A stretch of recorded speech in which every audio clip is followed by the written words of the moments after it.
नमस्कार. 6 मे रोजी महाराष्ट्र शासनाच्या वित्त विभागाने सुधारित राष्ट्रीय निवृत्ती वेतन योजनेबाबत एक अतिशय महत्त्वाचं परिपत्रक काढलंय. हे शासन निर्णय आणि परिपत्रकं वाचायला अनेकदा थोडी क्लिष्ट वाटतात, बरोबर? म्हणूनच आजच्या या सविस्तर विश्लेषणात आपण या परिपत्रकाचा अगदी सोप्या भाषेत अर्थ समजून घेणार आहोत. थेट मुद्द्यावरच येऊया.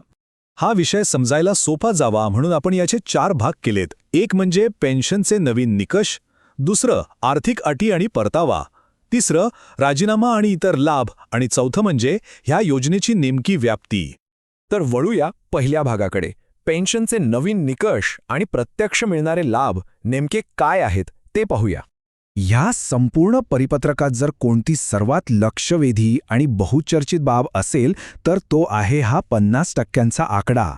पात्र कर्मचाऱ्यांसाठी एक मोठी हमी यात देण्यात आली आहे. शेवटच्या काढलेल्या वेतनाच्या तब्बल 50% रक्कम आणि अधिक त्यावर मिळणारा महागाई भत्ता हे निवृत्ती वेतन म्हणून निश्चित करण्यात आलंय. ही खरोखरच एक मोठी आणि महत्त्वपूर्ण तरतूद आहे.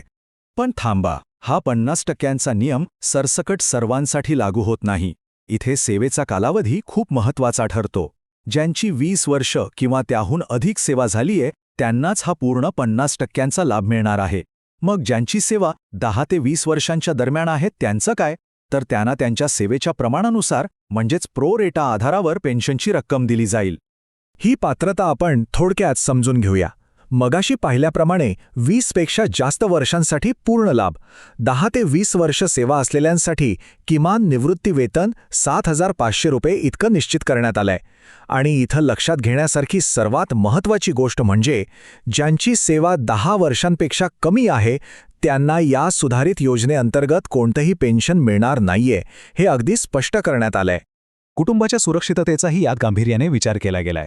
या अंतर्गत कुटुंब निवृत्ती वेतन हे मूळ पेन्शन रकमेच्या 60% इतकं असेल आणि अर्थातच त्यावर महागाई वाढ किंवा महागाई भत्ता देखील लागू राहील. त्यामुळे एका अर्थाने ही दीर्घकालीन सुरक्षितता आहे. आता आपण दुसऱ्या आणि बहुधा सर्वात महत्त्वाच्या भागाकडे वळूया. या सुविधा मिळवण्यासाठीच्या आर्थिक अटी आणि परतावा.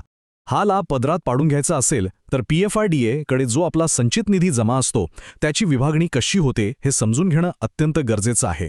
सुधारित योजनेचा लाभ घेण्यासाठी निवृत्तीच्या वेळी जमा झालेल्या या रकमेपैकी 60% रक्कम आहारण व संवितरण अधिकारी म्हणजेच DDO मार्फत राज्य शासनाला परत करावीच लागेल आणि जी उरलेली 40% रक्कम आहे ती ॲन्युइटी सर्व्हिस प्रोव्हायडरकडे तशीच राहील. मग हातात पडणारं फायनल पेन्शन कसं ठरणार याचं साधं गणित 3 टप्प्यात समजून घेऊ. पहिली पायरी म्हणजे कर्मचाऱ्याच्या शेवटच्या वेतनानुसार राज्याकडून मिळणाऱ्या पात्र पेन्शनची गणना करणं. दुसरी पायरी, जो 40% निधी ॲन्युइटी सर्व्हिस प्रोव्हायडरकडे राहिलाय त्यातून मिळणारी ॲन्युइटी म्हणजेच वार्षिकी रक्कम मोजणं. आणि शेवटची तिसरी पायरी म्हणजे शासनाने निश्चित केलेल्या पेन्शनमधून ही ॲन्युइटीची रक्कम वजा करणं.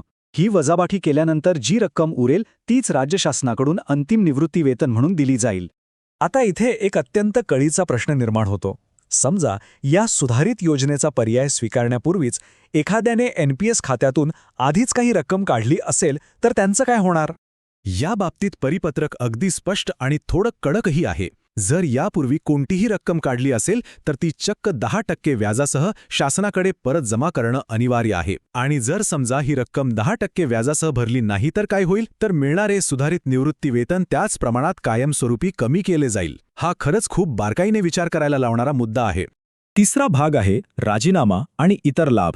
यात काही अपवाद आणि विशेष नियम दिलेत ते पाहूया.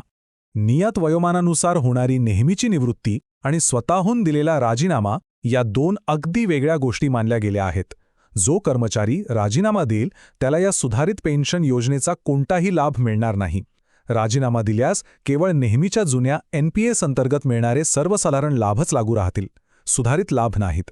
हे सूत्र इथे अतिशय स्पष्ट ठेवण्यात आलंय. पण यात एक मोठी दिलासादायक बातमी नक्कीच आहे, ती म्हणजे रिटायरमेंट ग्रॅच्युइटी किंवा सेवानिवृत्ती उपदान. सुधारित योजना स्वीकारणाऱ्यांना 31 मार्च 2023च्या शासन निर्णयानुसार ही ग्रॅच्युइटी पूर्वीप्रमाणेच मिळत राहील. सुदैवाने त्यात कोणताही बदल केलेला नाहीये. आता शेवटच्या चौथ्या भागात पाहूया या योजनेची व्याप्ती नक्की किती मोठी आहे. म्हणजे ही योजना नेमकी लागू कोणाला होणार आहे?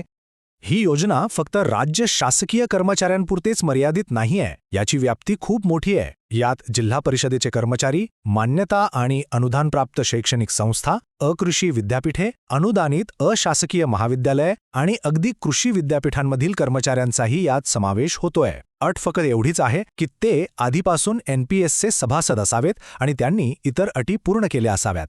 आता या संपूर्ण प्रक्रियेतल्या काही महत्त्वाच्या तारखा लक्षात ठेवणं गरजेचं आहे. ही सुधारित योजना 1 मार्च 2024 पासून पूर्वलक्षी प्रभावाने म्हणजेच रेट्रोस्पेक्टिव्ह इफेक्टने लागू झाली आहे.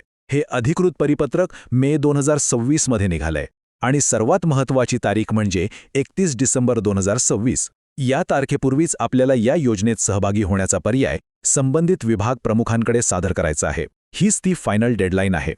सुधारित योजनेतील हा 50% पेन्शनचा आकडा ऐकायला निश्चितच खूप आकर्षक वाटतो. पण त्यासाठी 60% रक्कम परत करावी लागणं आणि आधी काढलेल्या पैशांवर चक्क 10% व्याज भरणं या अटींकडेही दुर्लक्ष करून चालणार नाही. तेव्हा हा कायमस्वरूपी निर्णय घेण्यापूर्वी हे संपूर्ण आर्थिक गणित तपासून पाहिलंय का? डिसेंबर 2026च्या अंतिम मुदतीपूर्वी या सर्व बाबींचा सारासार आणि अत्यंत काळजीपूर्वक विचार करणं नक्कीच हिताचं ठरेल. आपणच ठरवा, हा पर्याय खरोखरच फायद्याचा आहे का? या सविस्तर विश्लेषणात सहभागी झाल्याबद्दल धन्यवाद.